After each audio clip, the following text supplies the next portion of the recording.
అందరికీ నమస్తే. ఇక కేసీఆర్ అంటే తెలంగాణ ఉద్యమంలో కీలకంగా పనిచేసిండు. తెలంగాణ ఉద్యమంలో ప్రధానంగా ఆయన పాత్ర ఎక్కువగా ఉన్నది. 2014లో తెలంగాణ వచ్చిన తర్వాత 2014 నుంచి 2024 వరకు కూడా తెలంగాణ ముఖ్యమంత్రిగా కేసీఆర్ పనిచేసిండు. సో ఇదంతా కూడా అందరికీ తెలిసినటువంటి విషయమే. ప్రధానంగా కొన్ని కీలకమైనటువంటి పథకాలు కూడా తెలంగాణ ప్రజల కోసం కేసీఆర్ తీసుకొచ్చిండు. అది ఎవరు అవునన్నా కాదన్నా ఒప్పుకోవాల్సిందే.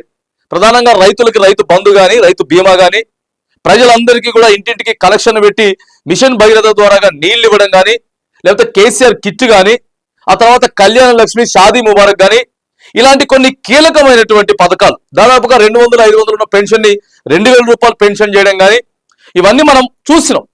సో 10 ఏళ్ళు ఇవన్నీ పథకాలు ఇచ్చినా కూడా తెలంగాణని అప్పుల పాలు చేసిండ్రు, ఆగమాగం చేసిందని చెప్పి ప్రతిపక్షాలు సోషల్ మీడియాలో ఇక గట్టిగానే ప్రచారం చేశారు. సో అవన్నీ కూడా తెలంగాణ ప్రజలు నమ్మడంతో పాటు కాంగ్రెస్ పార్టీ 6 గ్యారెంటీలు అనేది ప్రధానంగా తీసుకొచ్చింది. కేసీఆర్ ఒకటి చెప్తే దానికి 2 కల్పిస్తాం. అంటే ఒక 2 టర్మ్స్ పనిచేసిన తర్వాత ఖచ్చితంగా ఆ ప్రభుత్వానికి, ఆ ముఖ్యమంత్రి మీద ఎంతో కొంత వ్యతిరేకత వస్తుంది. ఎంత మంచి చేసినా కొంత వ్యతిరేకత వస్తుంది. సో అప్పుడు కూడా అదే జరిగింది.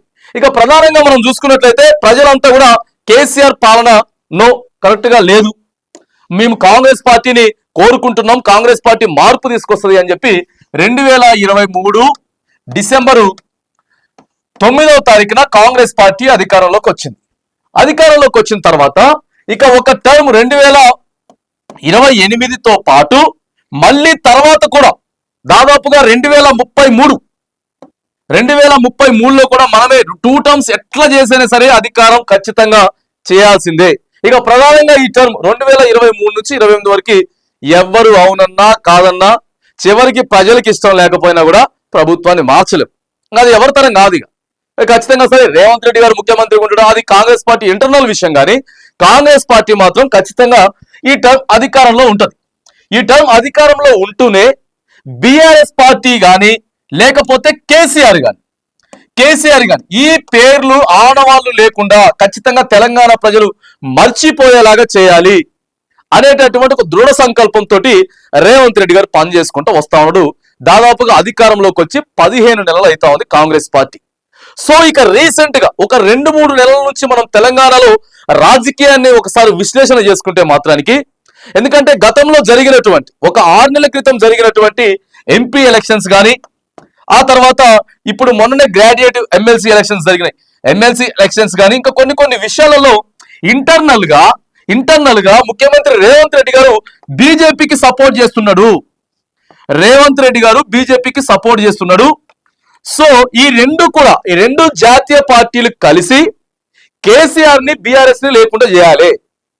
సో 2028 నుంచి 2033 వరకు కూడా ఖచ్చితంగా అయితే కాంగ్రెస్ లేకపోతే బీజేపీ, ఈ 2 పార్టీలే అధికారంలో ఉండాలి. నేషనల్ పార్టీలు కరెక్ట్ గా చెప్పాలంటే ఇక ప్రాంతీయ పార్టీని లేకుండా చేయాలి. ఈ 2 టర్ములు మనం పర్ఫెక్ట్ గా అధికారంలో ఉంటే ఇక కేసీఆర్ అంతే సంగతి.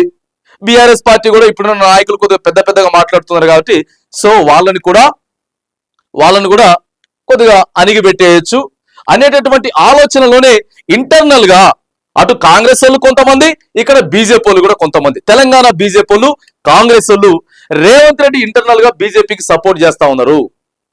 ఈ 2 కలిసే చేస్తా ఉన్నాయి. సో బీఆర్ఎస్ పార్టీ, ఎందుకనంటే ఇక్కడ పార్టీగా సరే బీఆర్ఎస్ అనేది పెద్ద ప్రభావం చూపించలేదు కాబట్టి, అదే టీఆర్ఎస్ పార్టీ కేసీఆర్ ని లేకుండా చేస్తే ఈ 10 ఏళ్ళు అధికారంలో ఉండాలని చెప్పి మస్తుగా ఫోకస్ చేస్తా ఉన్నారు. మొదటి నుంచి కూడా ఇదే ఆలోచన. ఈ 2 పార్టీలు ఇదే ఆలోచనతో ఉన్నాయి. అప్పుడు కూడా బీజేపీకి 8 స్థానాలు వచ్చినాయి.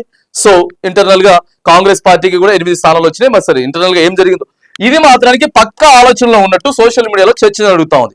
ఇకపోతే కేసీఆర్ ముందుగానే వీటిని గ్రహించినట్టు కూడా తెలుస్తా ఉన్నది.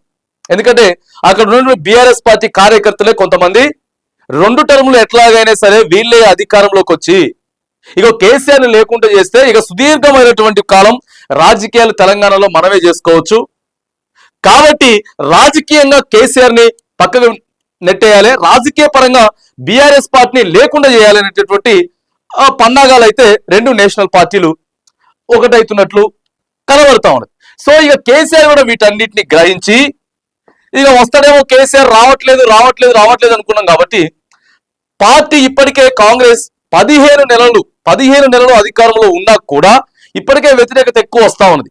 వీటిని క్యాచ్ చేసుకోవడం కోసం, ఎందుకంటే కేంద్ర మంత్రిగా పనిచేసినటువంటి ఆలోచన, ఆ తర్వాత అనుభవం, తెలంగాణ కోసం సుదీర్ఘమైనటువంటి పోరాటం చేసినటువంటి అనుభవం, ఒక పార్టీకి 10 ఏళ్ళు ముఖ్యమంత్రిగా, ఒక రాష్ట్రానికి ముఖ్యమంత్రిగా చేసినటువంటి అనుభవంతో కేసీఆర్ ముందుగానే గ్రహించి మాస్టర్ ప్లాన్ తోటి ఏవేవైతే బీజేపీ కాంగ్రెస్ పార్టీలు అవలంబిస్తున్నటువంటి చర్యలు ఏవైతే ఉన్నాయో వీటన్నిటిని కూడా బేషరతుగా తిప్పికొట్టేదానికి ఇక ఇప్పుడు అసెంబ్లీ సమావేశాలు జరగబోతా ఉన్నాయి. మార్చి 2nd వీక్ లో తెలంగాణ అసెంబ్లీ సమావేశాలు జరగబోతా ఉన్నాయి. తెలంగాణ అసెంబ్లీ సమావేశాల నుంచి కేసీఆర్ చాలా యాక్టివ్ కాబోతా ఉన్నాడు. డైరెక్ట్ గా ఇక ప్రత్యక్షమైనటువంటి రాజకీయాల్లోకి కేసీఆర్ రాబోతా ఉన్నాడు.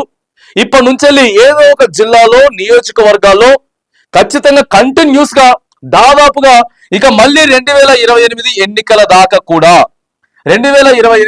దాకా కూడా కేసీఆర్ ఫుల్ యాక్టివ్ లోకి వచ్చి ఈ రెండు పార్టీలు చేస్తున్నటువంటి కుట్రలు ఏవైతే ఉన్నాయో వాటిని తిప్పికొట్టేదానికి కేసీఆర్ కార్యాచరణ సిద్ధం చేసినట్లు కూడా బీఆర్ఎస్ పార్టీ నాయకుల దగ్గర నుంచి కొద్దిగా వినపడుతున్నటువంటి చర్చ. సో చూడాలి ఇప్పుడు మరి ఇటు బీజేపీ కాంగ్రెస్ వీళ్ళిద్దరూ ఆడుతున్నటువంటి మరి కుట్రనా లేకపోతే ఎట్లా జరుగుతుంది ఏంటి అనేది మాత్రానికి సో మనకి ఫుల్ గా తెలియదు. కానీ ఏదేమైనా కానీ ఈ రెండు కలిసి చేస్తున్నటువంటి మరి ప్లానింగ్ ఏదైతే ఉందో వాటిని తిప్పికొట్టేదానికి కేసీఆర్ మాస్టర్ ప్లాన్ తోటి అసెంబ్లీ సమావేశాల నుంచి ప్రత్యక్షమైనటువంటి రాజకీయాల్లోకి సీదా రాబోతా ఉన్నాడు. మళ్ళీ కేసీఆర్ ని మనం చూడబోతా ఉన్నాం, పాత కేసీఆర్ ని చూడబోతా ఉన్నాం అని చెప్పి ప్రధానంగా బీఆర్ఎస్ పార్టీ సోషల్ మీడియాలో కానీ ఆ బీఆర్ఎస్ పార్టీ నాయకులు అంతర్గతంగా వాళ్ళు చెప్తున్నటువంటి విషయం కూడా క్లియర్ గా కనబడతా ఉంది.